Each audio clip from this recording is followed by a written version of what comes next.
नरेंद्र मोदी जी प्रधानमंत्री बने और अलग अलग वायदे किए उन्होंने। हर बैंक अकाउंट में 15 लाख डालने का वायदा किया, याद है आपको? याद है? मिला 15 लाख रुपया? नहीं, सुनाई नहीं दिया। मिला हां या ना? यहां जो महिलाएं आई हैं, आपके बैंक अकाउंट में 15 लाख आया? नहीं। तो चौकीदार जहां भी जाते हैं झूठे वायदे करते हैं। तो मैंने सोचा कि अगर ये 15 लाख का झूठ बोल सकता है तो कांग्रेस पार्टी भी सच्चाई बोल सकती है।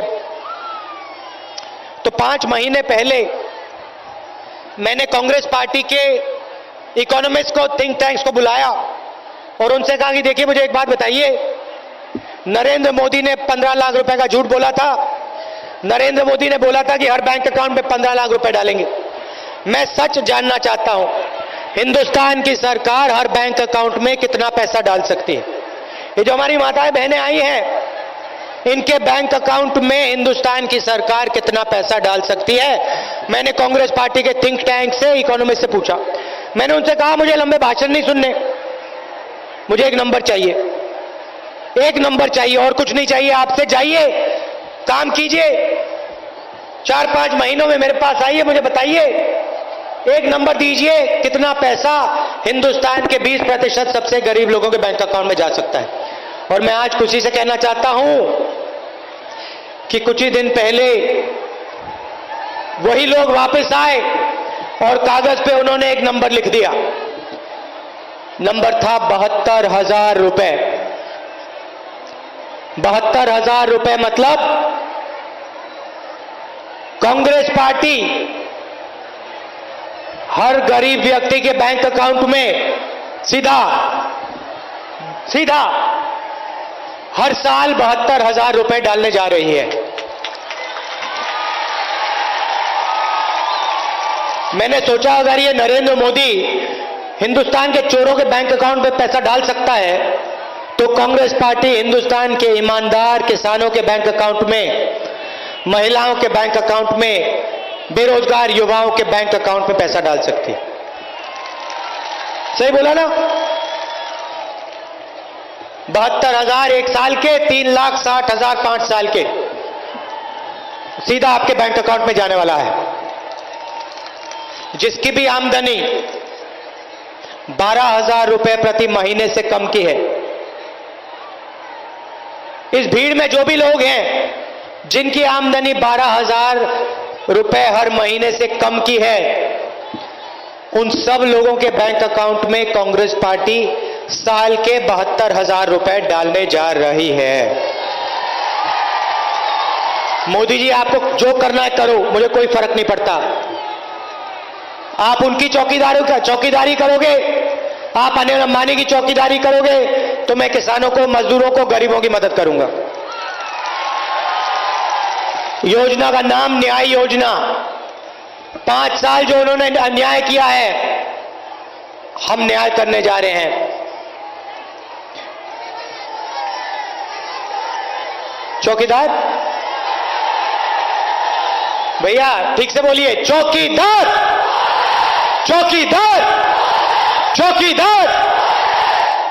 अच्छा, अब चौकीदार ने चोरी किससे की? आज सुप्रीम कोर्ट ने कहा है कि राफेल मामले में कोई ना कोई घपला हुआ है, चौकीदार चोर है। और चौकीदार का चेहरा आपने देखा? पहले यूं बोलता था, अब यूं बोल रहा है। चेहरा सुकड़ गया है, देश की आंख में आंख नहीं मिला पा रहा है। भाषण देखता है तो कभी उधर देखता है, कभी ऊपर देखता है, कभी नीचे देखता है, कभी साइड में देखता है। चौकीदार डर गया है क्योंकि चौकीदार चोर है और जनता ने चोरी पकड़ ली है। तो हम आपको न्याय योजना देंगे और यहां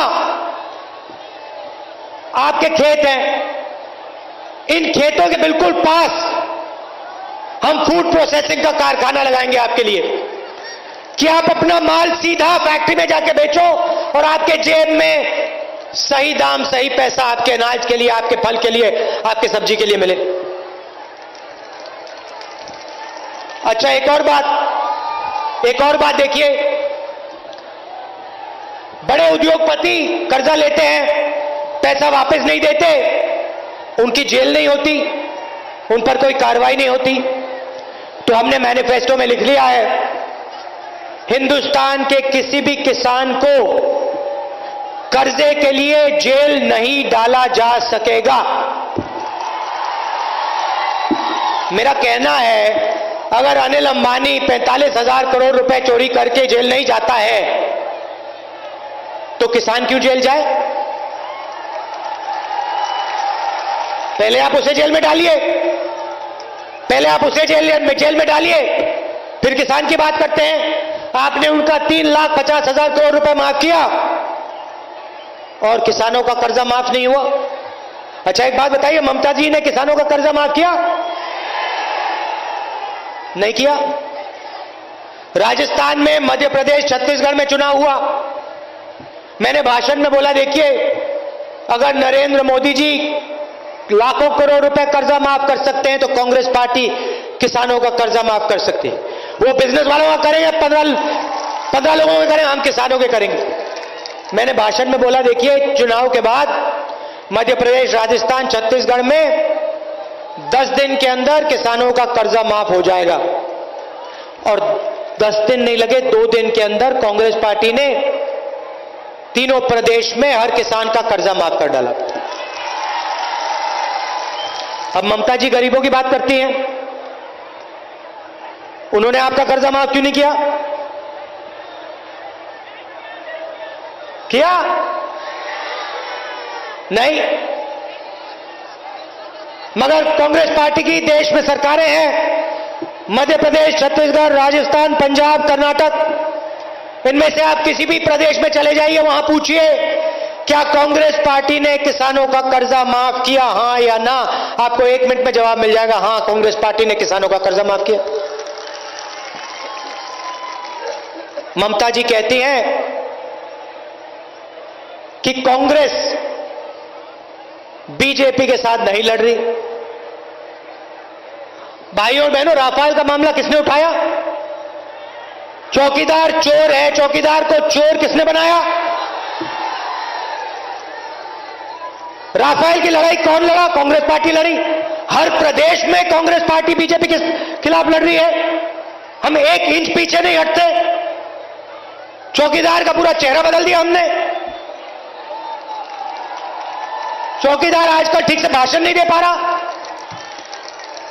डर डर के बोलते हैं, क्योंकि सोचते हैं, घर जाके सोचते हैं कि भैया कांग्रेस पार्टी ने राफेल मामले में फंसा दिया है, इन्वेस्टिगेशन होगा तो जेल जाऊंगा।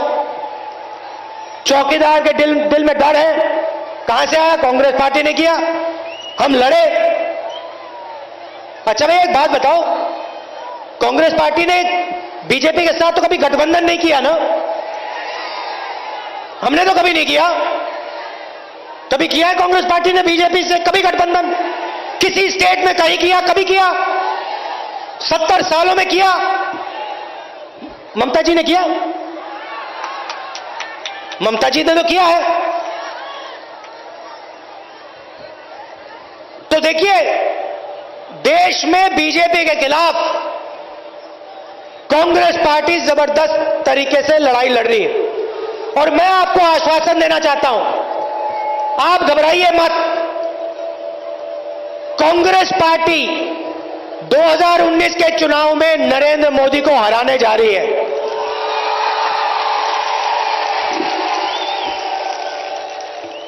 और उसके बाद राफेल मामले पे जो ये हवाई जहाज, एयरफोर्स के हवाई जहाज की पैसे की चोरी हुई है, उस पे इंक्वायरी होगी। इंक्वायरी होगी और जिसने चोरी की है, गारंटी करके कह रहा हूं, सजा होगी उसकी। कोई नहीं बच सकता। यह सच्चाई है।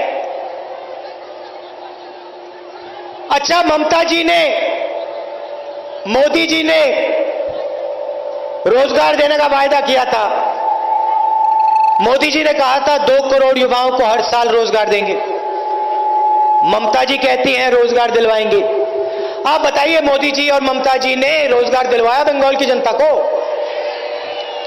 कोई यहां पे है जिसको नरेंद्र मोदी ने या ममता जी ने रोजगार दिया हो? एक युवा है यहां पे? नहीं है। मैं आपको बताता हूं, और मैं झूठे वायदे नहीं करूंगा। 2 करोड़ युवाओं को रोजगार देने का वायदा नहीं करूंगा। मैं आपको साफ बता देता हूं, हिंदुस्तान की सरकार में 22 लाख रोजगार खाली पड़े हैं। उन 22 लाख रोजगार को मैं आपको दिलवा दूंगा, और पंचायतों में 10 लाख और युवाओं को रोजगार दिया जा सकता है। पूरे देश में 10 लाख युवाओं को पंचायतों में रोजगार दिया जा सकता है। वो 10 लाख रोजगार मैं आपको दिलवा सकता हूं। मैं 2 करोड़ की बात नहीं करूंगा, झूठ नहीं बोलूंगा। मैं 15 लाख की बात नहीं करूंगा, मैं 3,60,000 रुपए की बात करूंगा। वो सच्चाई है, वो मैं आपको दे दूंगा। न्याय योजना के मुताबिक 3,60,000 रुपए बैंक अकाउंट में मैं दिलवा दूंगा। 15 लाख नहीं दे सकता, साफ बोल दूंगा। 15 लाख नहीं दे सकता हूं, क्योंकि अगर 15 लाख दे दिया, हिंदुस्तान की अर्थव्यवस्था नष्ट हो जाएगी, नुकसान हो जाएगा सबका। मगर 3,60,000 देने से नहीं होगा। अब लोग मुझसे पूछते हैं पैसा कहां से आएगा? मैं बताता हूं। जो मध्यम वर्ग के लोग हैं, मिडिल क्लास के लोग हैं, मैं आपको बताना चाहता हूं, 1 रुपया आपकी जेब से नहीं आएगा। 1 रुपया आपकी जेब से नहीं आएगा। पैसा कहां से आएगा मैं बताता हूं। नीरव मोदी 35,000 करोड़ रुपए चोरी करके भाग गया। विजय माल्या 10,000 करोड़ रुपए लेके भाग गया। मेहुल चोकसी 35,000 करोड़ रुपए लेके भाग गया। विजय माल्या को 45,000 करोड़ रुपए कर्जा दिया, 30,000 रुपए राफेल का क्या पैसा दिया? पैसा इन चोरों से आएगा।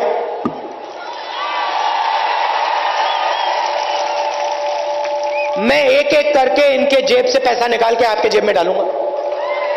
मुझे कोई फर्क नहीं पड़ता।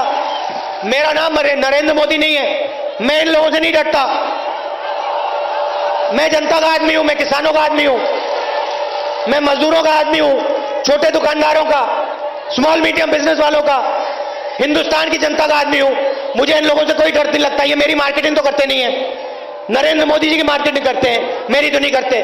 मुझे इनसे कुछ लेना देना नहीं है। तो मैं आपको ये मैसेज देने आया हूं, 2 हिंदुस्तान नहीं बनाने। एक हिंदुस्तान है, एक झंडा है, एक हिंदुस्तान होगा, सबका हिंदुस्तान होगा, हर जात का, हर धर्म का, हर प्रदेश का, हर भाषा का। नरेंद्र मोदी 2 हिंदुस्तान बनाना चाहते हैं, एक अनिल अंबानी वाला और एक हमारा माताओं बहनों का, किसानों का, मजदूरों का। मैं 2 हिंदुस्तान नहीं बनने दूंगा।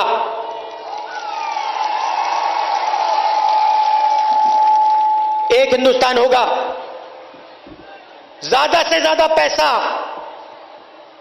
आपके स्वास्थ्य में और आपकी शिक्षा में जाएगा। बजट में अस्पताल बनाने के लिए, कॉलेज और यूनिवर्सिटी बनाने के लिए ढेर सारा पैसा कांग्रेस की सरकार डाल के देगी आपके लिए। आजकल आप बीमार होते हो, प्राइवेट अस्पताल में जाना पड़ता है।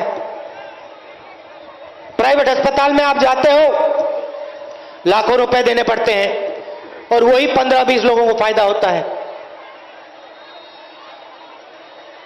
राजस्थान में कांग्रेस पार्टी ने योजना दी, मुफ्त में दवाई, मुफ्त में इलाज। हिंदुस्तान में यूपीए की सरकार ने स्वास्थ्य के लिए, शिक्षा के लिए पैसा दिया, मगर इस बार हम स्वास्थ्य का अधिकार देने जा रहे हैं। पूरे देश में सरकारी अस्पताल, हाई क्वालिटी अस्पताल का जाल बिछा देंगे और आपका कम से कम पैसे में इलाज होगा। और एक और बात याद रखिए, आईआईटी सरकारी इंस्टीट्यूट है, प्राइवेट इंस्टीट्यूट नहीं है।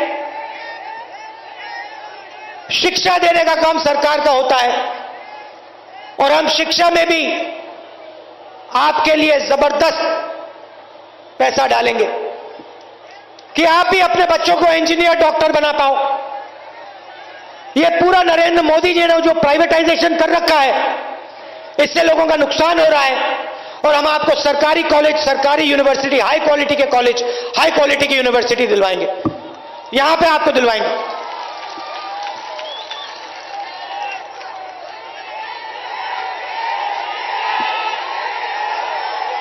तो आप घबराइए मत, अभी कुछ ही दिनों में चुनाव होने वाला है और चुनाव के बाद कांग्रेस पार्टी की सरकार आएगी और नरेंद्र मोदी जी चौकीदार जी जाएंगे।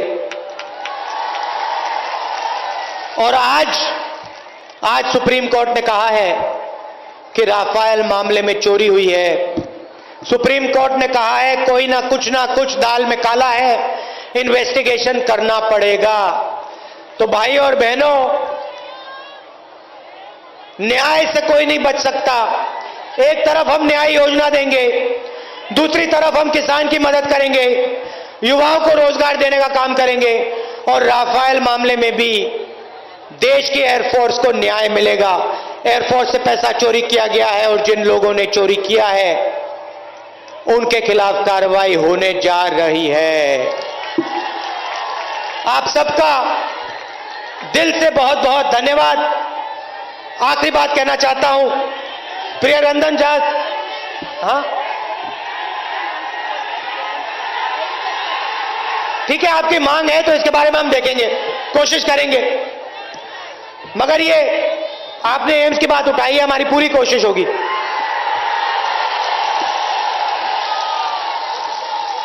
मगर ये आखिरी बात मैं कहना चाहता हूं, देखिए दीपा जी हैं और ये प्रियरंजन दास मुंशी की कर्मभूमि है। कांग्रेस पार्टी के वो बहुत मजबूत कर्मठ नेता थे और उनके यहां आया हूं, उनके घर आया हूं, उनके कर्मभूमि में आया हूं, तो उनको याद करके मैं जाऊंगा। उन्होंने आपके लिए बहुत काम किया था, आपके लिए वो जिए, पूरा जीवन उन्होंने आपके लिए दिया। तो उनका मैं इस स्टेज से धन्यवाद करना चाहता हूं। और दीपा जी और हमारे जो दूसरे कैंडिडेट्स हैं उनका आप समर्थन कीजिए और उनको आप जिताइए। आप सबका बहुत बहुत धन्यवाद। नमस्कार, जय हिंद।